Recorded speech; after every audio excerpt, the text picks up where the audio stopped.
Isang aktibong 1,000-pound aircraft bomb ang pinaniniwalaang mula pa noong ikalawang digmaang pandaigdig ang natagpuan habang nagsasagawa ng paghuhukay ang isang bako sa loob ng Japanese tunnel sa Sitio Sugong, Barangay Ilawod, Camalig, Albay kahapon July 21.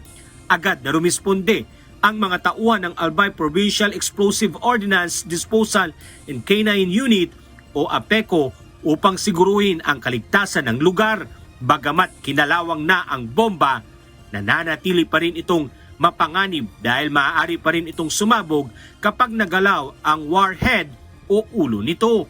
Ililipat naman ang bomba sa kustodiya ng Regional Explosive Ordnance Disposal and Canine Unit 5 o RECO 5 para sa wastong paghawak at ligtas na pagdispose nito.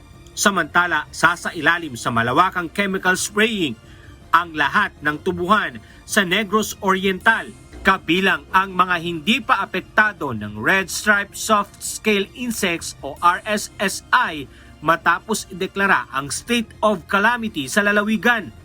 Ayon sa Provincial Agriculture Office, layunin ng preventive spraying na mapigilan ang lalong pagkalat ng peste at maprotektahan ang mga tubuhang hindi pa naiimpeksyon.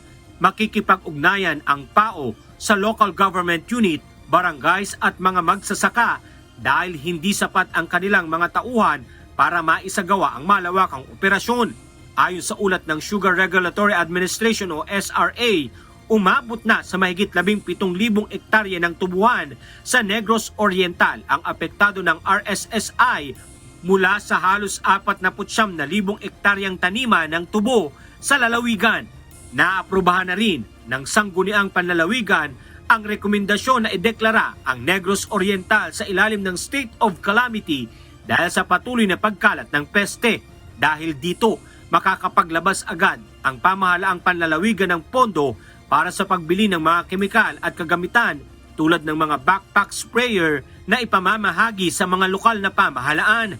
Maglalaan din ng paunang 15 milyong piso mula sa Quick Response Fund o QRF para sa mga hakbang laban sa RSSI. Alan Manansala, UNTV News and Rescue.